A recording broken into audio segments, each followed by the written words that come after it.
आपके शहर में हो रहा है, जिसको लेकर ये पूरी खबरें आ रही है कि कल जुम्मे की नमाज है, तो लखनऊ में खासकर जो सिक्योरिटी है, संवेदनशील इलाके हैं, कई इलाके ऐसे हैं जहां मंदिर मस्जिद साथ में है।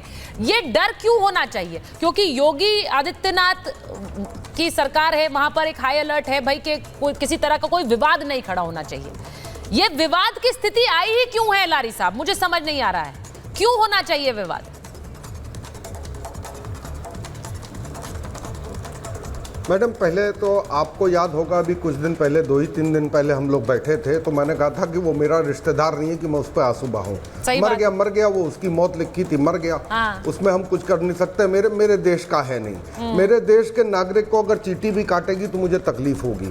तो वो बात मैं आज भी उस पर अड़े हूँ। पहली बात तो ये है। दूसरा, जो आप धरना प्रदर्शन और जुमे की बात कर रही है, ये सिर्फ एक जगह होगा जिसका नाम है बड़ा इमाम बाड़ा, और कहीं नहीं होगा।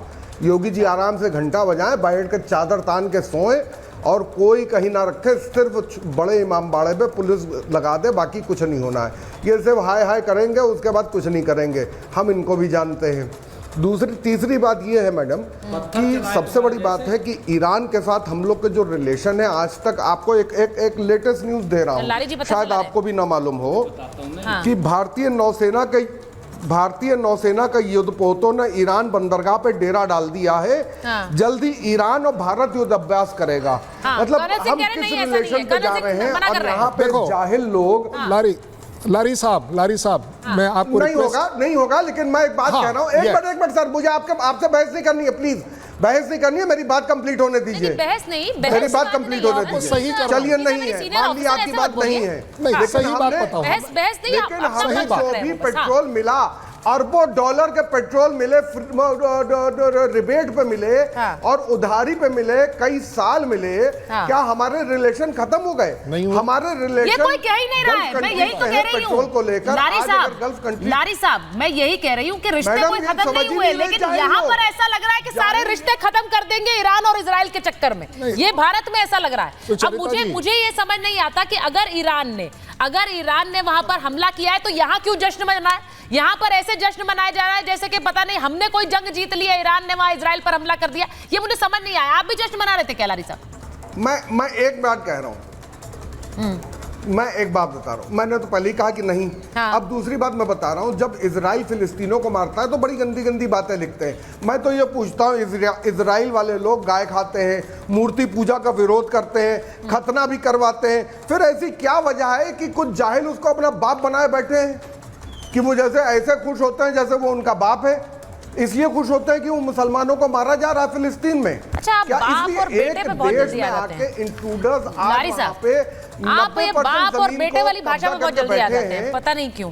मैं एक चीज पूछ रही हूँ। अच्छा, आपने कहा कि बिल्कुल आएंगे मैम, आपने कहा नहीं आना नहीं चाहिए ना सर, एक ऐसा नहीं आना चाहिए, क्योंकि भाषा की भी तो कोई मर्यादा होती है। हम इस तरह से बात करने लग जाए तो हर किसी को मैं छूट दे दूं कि बाप दादा पर आ जाओ और फिर बोलने लगो ऐसे। सीधी बात यह है लारी साहब, देखिए सीधी बात यह है, लारी जी को ऑडियो दीजिए। सीधी बात यह है कि यहाँ पर एक जश्न मन रहा है। मैं यही कह रही हूँ कि सोशल मीडिया पर एक जंग चल रही है। कोई लिख रहा है आई stand with Israel, I stand with Iran. लोग नेतन्याहू की फोटोज लगा रहे हैं हीरो टाइप और लिख रहे हैं कि ये हीरो है, ये हीरो है। कोई खमनेई की लगा रहे हैं, वो कह रहे हैं कि इन्होंने बिल्कुल सही किया, रौंद दिया इजराइल को। अब मेरी बात ये है, मैं यहाँ पर स्टूडियो में मुमताज जी, चाहे इधर से हो रहा है, आप कह रहे हैं जाहिल हैं जो लोग भी ये कर रहे हैं, वो जाहिल। मुमताज जी और मैं राज मिश्रा जी के पास आ रही हूँ स्टूडियो में। एक बार आप मुझे बताइए, कल नवरात्र की आज त्योहार, नवरात्र शुरू हो गया आज। अब कल जुम्मे की नमाज है। वहां पर यूपी में अगर इसे लेकर एक तरह की टेंशन है, क्योंकि हमने देखा कि हजारों की भीड़ वहां इकट्ठा हो गई थी, ईरान के लिए जश्न मना रहे थे। अब उसका एक रिटेलिएशन कहीं ना हो, क्योंकि बहुत से लोग ऐसे हैं जिनको लगता है कि वो इजराइल के साथ खड़े हैं, इजराइल हमारा सच्चा दोस्त है, ईरान के जश्न में इनका क्या मतलब है? तो ये एक स्थिति पैदा हो रही है क्या राज मिश्रा जी? देखिए, आपने कई जगह भारत में जो प्रदर्शन हुआ सुचरिता जी, किसी से भी छुपा हुआ नहीं है। हम सबने उस प्रदर्शन को देखा है। ईरान के पक्ष में किस प्रकार से प्रदर्शन किया गया है।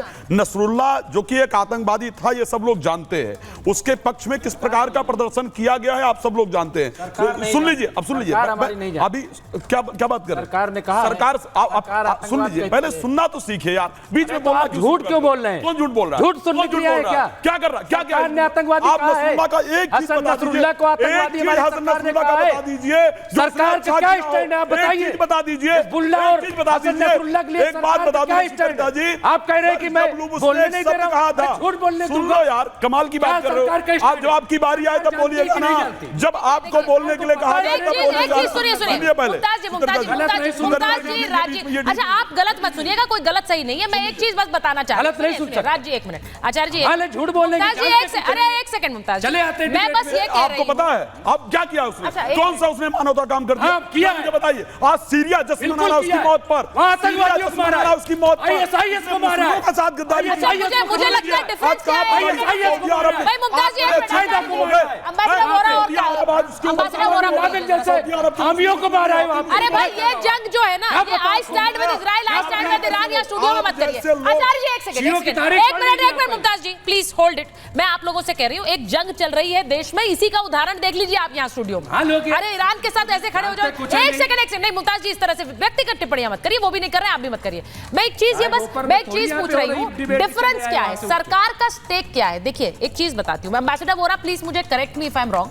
वो बार बार कह रहे हैं कि सरकार का स्टैंड थोड़ा ही है कि नसरल्ला आतंकवादी था। सरकार का स्टैंड ये है कि जब सुनिए एक सेकंड रुकिए, जब ईरान में उनके नेता, जब एक हवाई हमले में उनकी मौत होती है तो हम उसके लिए दुख व्यक्त करते हैं, लेकिन जब नसरल्ला की मौत होती है तो हम कोई दुख व्यक्त नहीं करते हैं। क्या ये बताता नहीं है कि हमारा स्टैंड क्या है? नहीं, क्या ये बताता नहीं है हमारा स्टैंड क्या? नहीं एक मिनट पहले अंबेसडर वोरा बोलेंगे, ये बताने की जरूरत है। हाँ, आ रही हूँ।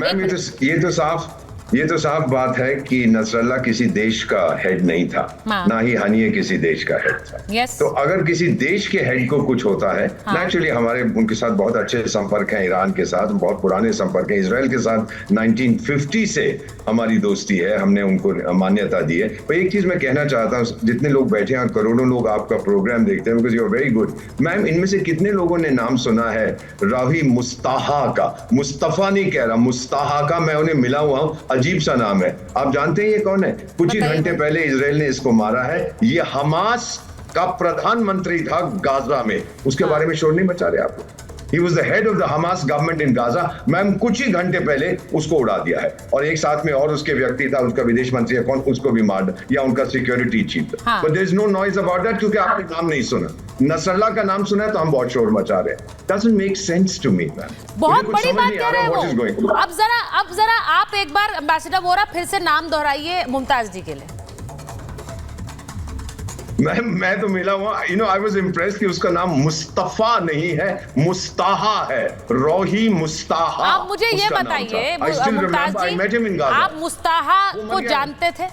राही मुस्ताहा को जानते हैं मुमताज जी आप? हाँ, नहीं, नाम तो पढ़ते रहते हैं। और पढ़ते रहते हैं? कहाँ पढ़ते रहते हैं आप उनका नाम? अरे अखबारों में, खबरों में, क्या और क्या मैं कोई मुलाकात करने गया था वहाँ पे? अरे सुन लीजिए हमास से कोई रिश्ता है मेरा? नहीं, ये वही तो वो बोल रहे हैं, वो कह रहे हैं आपने कह दिया हमास से कोई रिश्ता है क्या मेरा, तो ये बता दीजिए नसरल्ला से क्या रिश्ता है?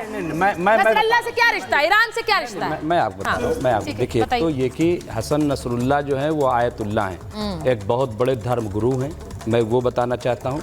दूसरा ये कि वो जो है मजलूमों के लिए लड़ रहे हैं। वहाँ जिस तरीके से गाजा में कोई लेबनान की भी लड़ाई यहाँ नहीं थी, कोई जो है झगड़ा नहीं था, वहाँ सिर्फ ये कि गाजा में जिस तरह से हमारे कर्नल साहब कह रहे थे, आप बताएं क्या ये जिस तरह से अब तक 42-43 हज़ार लोग मारे गए, हाँ, क्या बच्चों को भी मारा गया? जहाँ लोग शेल्टर लिए हुए थे वहाँ लोगों को मारा? क्या ये वाकई जो जंगी कवानीन है इंटरनेशनल वो है? नंबर एक मिनट, अरे भाई ये गाय गोबर पे नहीं, रुक जाओ जरा से, रुक जाओ, इंटरनेशनल मामला, रुक जाओ जरा से, अरे रुक जाओ। वहां जब हमला कर तालिबानी, तब वहां मुसलमान नहीं मर रहे थे? वहां भी तो मर रहे थे ना। वहां कहां चले जाते हो भाई आप लोग? वहां कहां चले जाते हो आप? मैं वही कह रहा हूं, मैं वही बताने जा रहा हूं।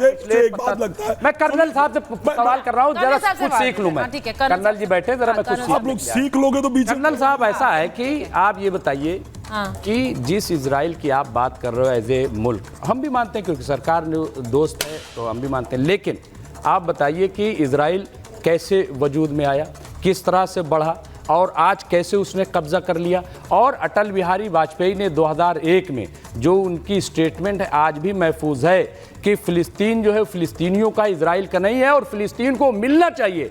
आप ये बताइए 1992 तक हमारे हिंदुस्तान में क्यों इजराइल की एम्बेसी नहीं थी? आज पूरा हिंदुस्तान इतना मोहब्बत जाग गई इजराइल से, हाँ, इतनी मतलब कि लोग जलसा, कोई बांग्लादेश में हमारे हिंदू भाई मारे जा रहे हैं उस पे जुलूस नहीं निकल रहा है, उस पे हैशटैग नहीं कर रहा है, लेकिन आप बताइए इजराइलियों से मोहब्बत हो गई, किस बात की मोहब्बत? मुमताज जी, तो आपने अगर कहा कि उन्होंने फिलिस्तीन की बात कही थी, मुमताज जी, एक तो आपको सुनना नहीं आता, ये आपके साथ समस्या है। नहीं, सवाल तो आप फिर सवाल करने शुरू कर रहे थे, आप इतनी बातें बोल गए। पूरी दुनिया से यहूदी क्यों निकाले गए? हाँ। क्यों जो है जिस तरीके से हिटलर ने मारा, और पनाह किसने फिलिस्तीन में दी? हमें इन तमाम चीजों को पहले बता दीजिए, उसके बाद बताइए, फिर मैं बताऊंगा यहूदी क्यों निकाले गए और कौन, और क्यों ईरान ऐसा कर रहा है? यहूदी क्यों निकाले गए?